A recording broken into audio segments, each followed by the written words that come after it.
Yes. A question on the Chevron CEO's complaint today. He said that your administration has largely criticized the oil and gas industry and at times vilified it, and that the administration would need to take a change in approach in order to make progress on reducing energy prices and to increase supply. Do you have a reaction to that, sir? It's mildly sensitive. I didn't know they'd get their feelings hurt that quickly. Look, we need more refining capacity. This idea that they don't have oil to drill and to bring up is simply not true. This piece of the Republicans talking about Biden shut down fields, wrong. 9,000 of them, okay? So then we ought to be able to work something out whereby they're able to increase refining capacity and still not give up on transitioning to renewable energy. Good morning from Athens, Greece. It is 8:30 on this Wednesday morning. I am in front of the Parliament building in Athens, Greece. You can see it right over my shoulder. Let's talk about some news. So in the opening video clip that you saw, Biden is actually saying that big oil is sensitive. Big oil is getting sensitive, according to Biden, because of the letter that Biden sent to big oil about 10 days ago, where he actually tried to distract and blame, deflect the energy and oil crisis, the increase in fuel. He actually tried to blame big oil and Putin, of course, because you got to blame Putin for everything. But the Biden White House 10 days ago wrote that letter. They tried to pin all of the issues and all of the problems with energy and oil on the big oil companies. And so the Chevron CEO, well, he wrote a response to the Biden White House the other day, and he said that the administration, and I quote, would need to take a change in approach in order to make progress in reducing energy prices. Fair enough. That's not a very controversial statement or a controversial suggestion from the Chevron CEO, but Biden took it very personally, and he said, the Chevron CEO, and I quote, he's mildly sensitive. I didn't know they'd get their feelings hurt that quickly. I didn't know they'd get their feelings hurt that quickly.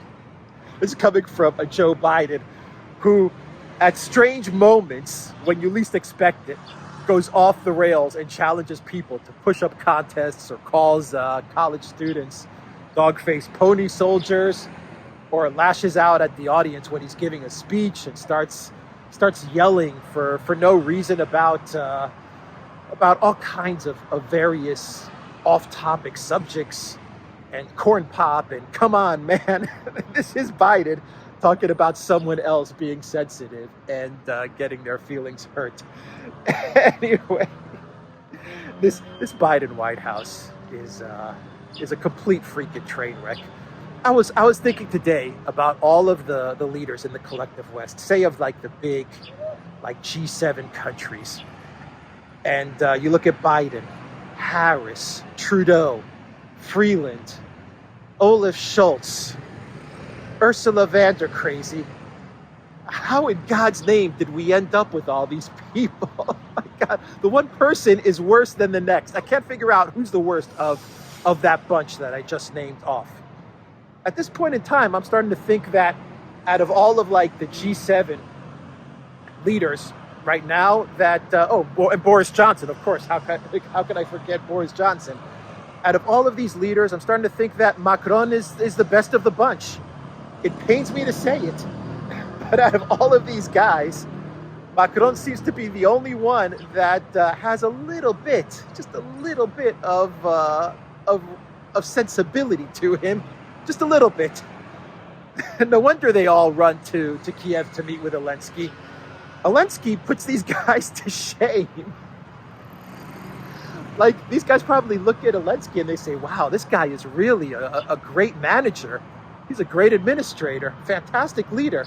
I need to go meet with him. talking about meeting with Zelensky. The U.S. Attorney General, Merrick Garland, was in Kyiv the other day. What is going on with trips to Kyiv? I talked about this like 3 weeks ago. Kyiv is the summer hotspots. I mean, if you're one of the in crowd, if you're one of the cool people, Kyiv's the place to be. That's where you have to go. So let's see. Macron, Draghi, Schultz, Johannes, Boris Johnson, and now Merrick, Garland. They all went to Kyiv in a matter of like 3-4 days. And what was Merrick Garland doing in Kyiv? Well, he said he was there to talk about law enforcement and all of these types of things, international law enforcement and cracking down on international criminals and all of these things. What a bunch of BS that is. I don't know what the hell these guys are doing in Kyiv, to be quite honest. I don't know what Merrick Garland is doing in Kyiv. Maybe all these elites are kind of going to Ukraine to kind of check up on the 8 years of money washing that they've been doing, and to see that everything is okay. You know, it's kind of like going to it's kind of like if you're a landlord and you own a bunch of properties, it's kind of like visiting that property to just maybe kind of, you know, collect some of the money and the fees, and just also to check and make sure that everything's okay with that property. Or if you're like a franchise owner, like a restaurant franchise owner, it's kind of like going to the franchise just to make sure that everything is running well, and, you know, the employees are doing their job and everything's okay. I really think that's why you're seeing all of these guys, including people like Merrick Garland, all of these Democrats and these congressmen, congresswomen, senators, all running to Ukraine to meet with Zelensky. I think they're just kind of checking up on things to make sure that their funds are okay, that business is still running. So Merrick Garland was in Kyiv so they could talk about law enforcement with Zelensky. Let's shift gears now. This should be my clown world. This should be my clown world. By the way, Germany, since we're talking about big oil, before I shift gears to talk a little bit about the oil rig and Lithuania, I want to do an update on that. Germany is coming out with a statement saying that they're on the verge of an emergency, of a gas emergency alarm stage. A gas emergency alarm stage. Germany is preparing to enter the second phase in its gas emergency plan within 5 to 10 days, according to Die Welt. So the German government is now on stage 2. It's just like red alert of a gas emergency. Good going, Olaf Scholz. Real good going. How are those sanctions working out for you? Let's shift gears, everyone, and let's do an update with Lithuania and Kaliningrad, and then talk about the oil rig. And I've got an update there as well, the attack on the oil rig. A real quick update on Lithuania and Kaliningrad. The Lithuanian officials yesterday, I said in my video, they were kind of trying to shift the blame to Brussels. Brussels is trying to now shift the blame to Lithuania. And they've come out with statements where they've said that, look, Lithuania is a sovereign country. Now it's a sovereign country. Now sovereignty matters, according to the EU. Lithuania is a sovereign country, and all they're doing is they're just implementing the sanctions package. And so don't put this on us. Don't blame this on us. We didn't order Lithuania to put this blockade. Lithuania is just enacting the sanctions package as a sovereign country has its right to do. And here's the statement from the EU, quote, "We're not talking about the Commission giving a recommendation to a country. This is a member state implementing decisions that they have taken when it comes to the sanctions against Russia. And Lithuania is basically doing what it is supposed to do under the sanctions regime." So this is a statement from EU officials. Actually, I believe from the office of Joseph Borrell. So this is coming up from pretty high up there. And Lithuania is telling Moscow, look, the EU, they ordered us to do this. And, we're not putting a blockade on all of your goods, just the ones in the EU sanctions package. And what can we do? We have to follow EU orders and EU directives. And now you have the EU Commission coming out, Joseph Borrell's office coming out and saying, yeah, Lithuania is a sovereign country because the EU, we love country's sovereignty, don't we? And Lithuania is a sovereign country, and they're just doing what sovereign countries do. They're making a decision on their own without us telling them what to do. They're making a decision to implement our sanctions regime, our sanctions package. They actually call it a sanctions regime, which I think is an interesting choice of words. So, with that being said, I want to talk about the oil rig and what's going on there and update there. And I said yesterday that it was my belief, my hunch, that the attack on the oil rig was some sort of bungled up mistake from the Ukraine military. And it now looks like that may have been the case, may have, because we are getting reports, this is coming from the Russian Ministry of Defense. So the Russian side of things is actually saying that the attack on the oil rig was actually meant to be a full-on attack on Snake Island. Yes, Ukraine and Zelensky, they're still going after Snake Island. How many times have they attacked Snake Island now? 10, 20 times? This is just getting very, very sad. But I don't know, it's in Zelensky's head that he has to take Snake Island because he wants that PR and media narrative. He wants that PR and media win. And so they tried once again to take Snake Island, and they failed. And according to the Russian Ministry of Defense, they then set their sights on this oil rig and they attacked the oil rig. That is what is coming out of the Russian side of things. Now, as I'm reading how the Russians are explaining what happened, it seems to me that the Russians are saying that this was a deliberate attack. In other words, they failed at Snake Island, and so they just said, you know what, at least let's take out something, and let's go after this oil rig. So it seems like the Russians are painting this as some sort of cynical attack that the Ukraine military undertook because they were so upset, they were so deflated from being repelled from Snake Island that they just kind of took out the oil rig in kind of like a fit of rage. You know, like a spoiled child just taking it out on someone or something that has nothing to do with what they were originally intending to have happen. So that's how the Russians are painting it. And let me find you the quote real quick that is coming from the Russian Ministry of Defense so I can place some context to this story.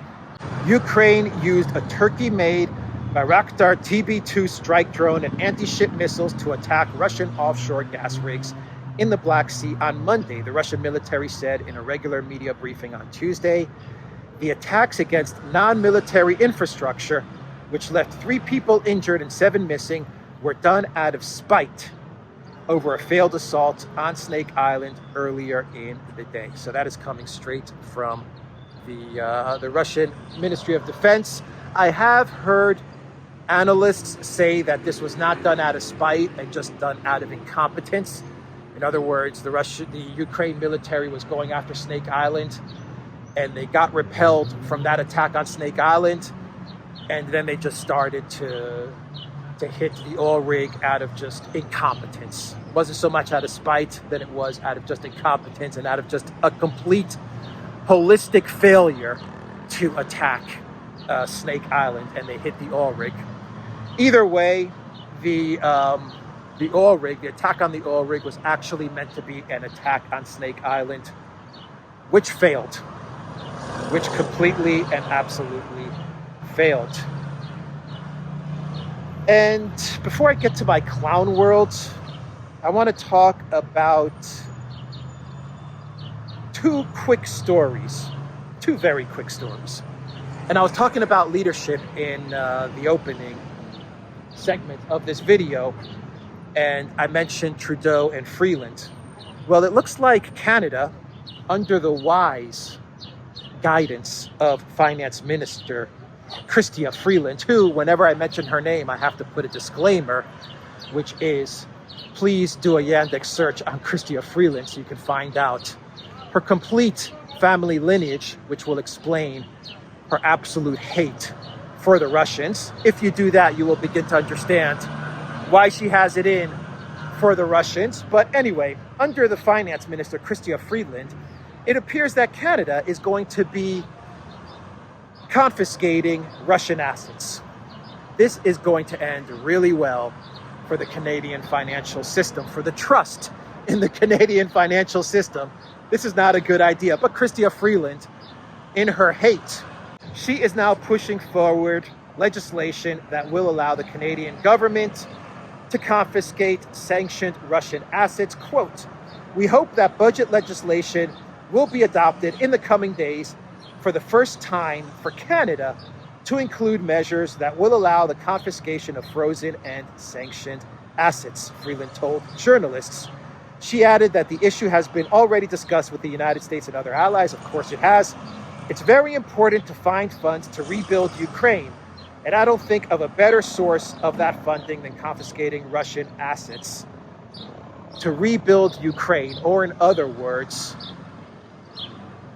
it's important to find funds for us to put in our pockets and rebuild Ukraine.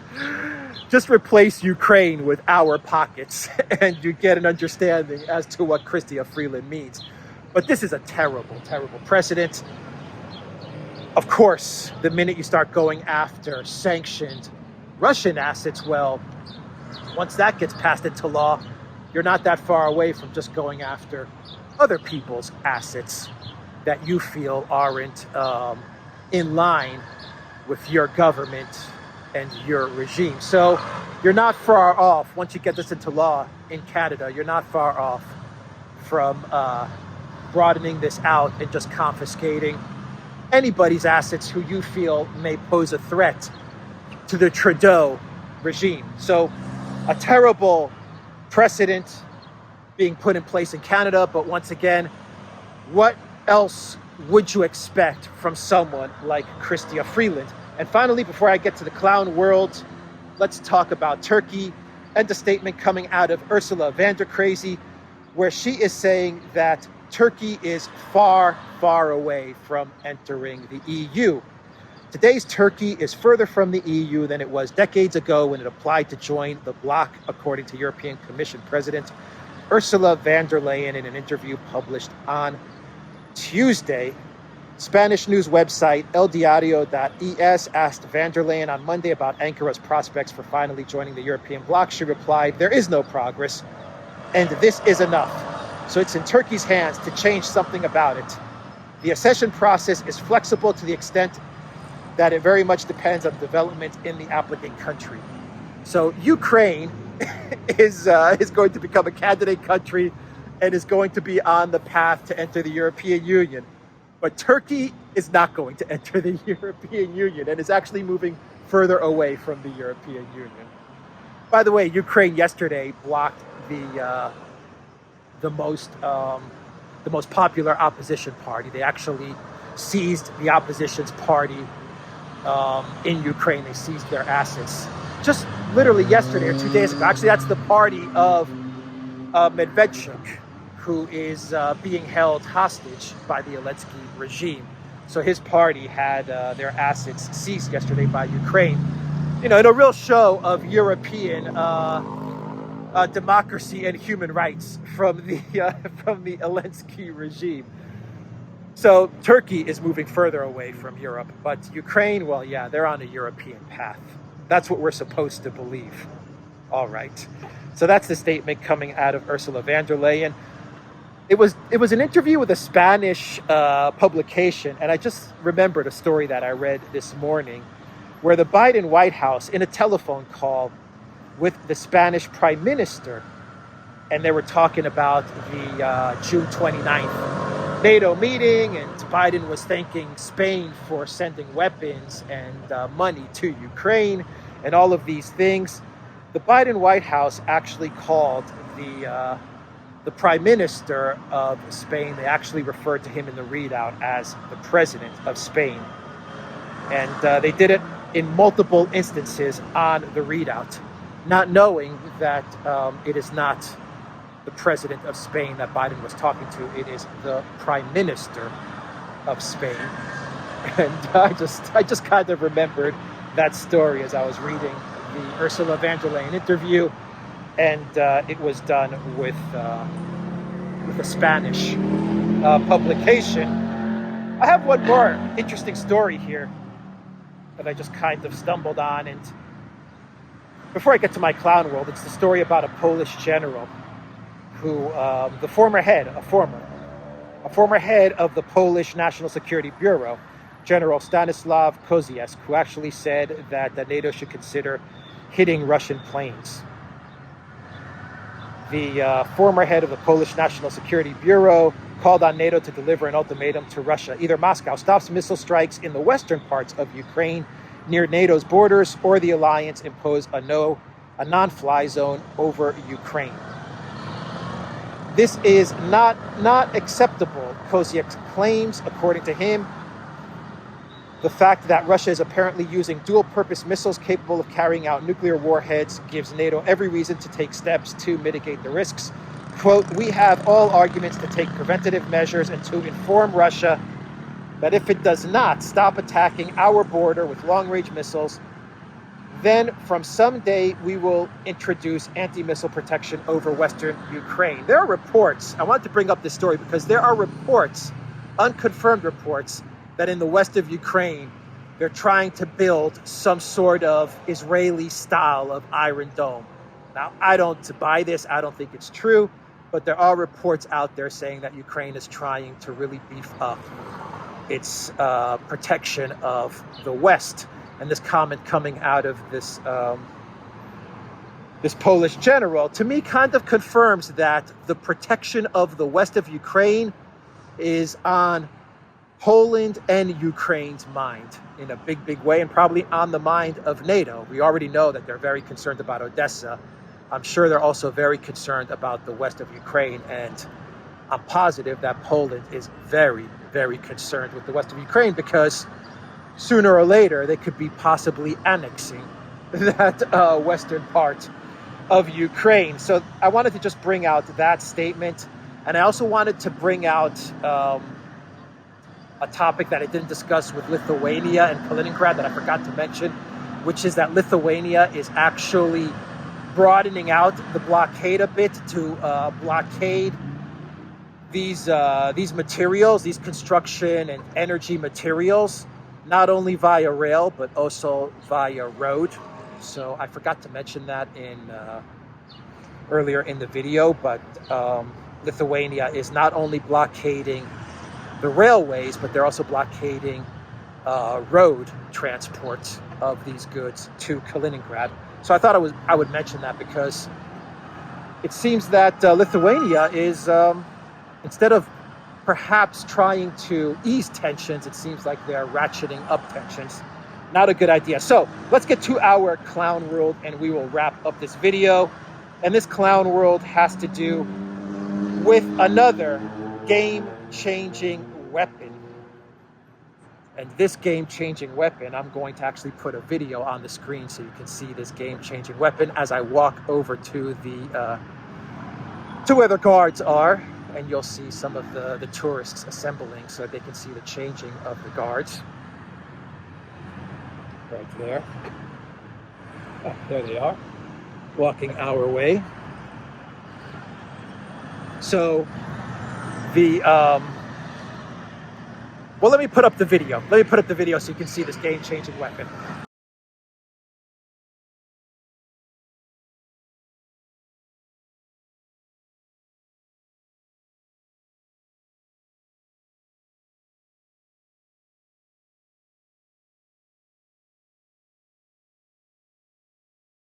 So that is the new game-changing weapon, which is like this little, what they call a Terminator style of robot produced by a company called Temerland, and they call this the genome robot.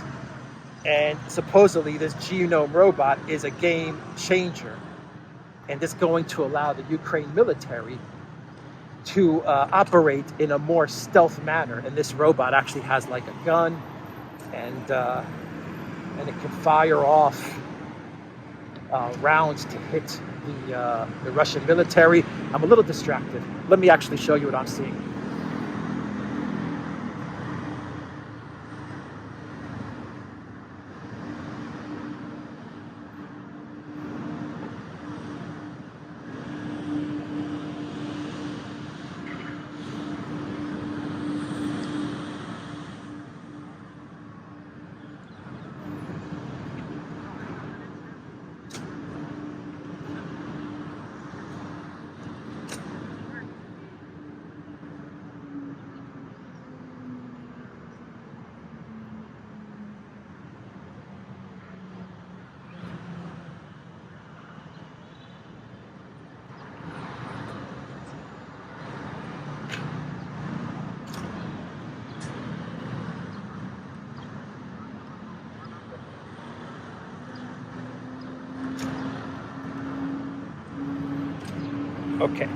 Okay, let's finish off the Clown World video.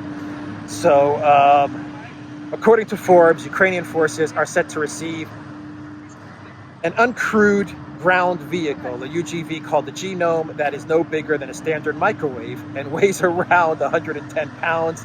The Genome isn't radio controlled and has a 2,000 meter, 1.25 mile spool of fiber optic cable mounted on the rear that offers operators a jam-proof way to control it on the modern battlefield without being detected or signal jammed by Russian electronic warfares. While it is usually operated by remote control, Genome clearly has some onboard intelligence and is capable of autonomous navigation. Previous Tamerlan designs have included advanced neural network and machine learning hardware and software providing a high degree of autonomy, so the company seems to have experience. According to Forbes, the 7.62 mm machine gun mount on top of the Terminator-style robot will provide fire support for Ukrainian forces in dangerous areas.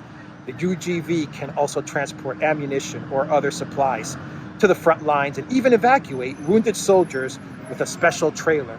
So this is the new game changer. What do you guys think? Is this going to be the weapon that finally gives Zelensky the victory that he's been talking about? Let me know in the comments down below. Let's see the ending of the changing of the guards. That was my Clown World segment. Now let's take a look at the changing of the guards.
Justice!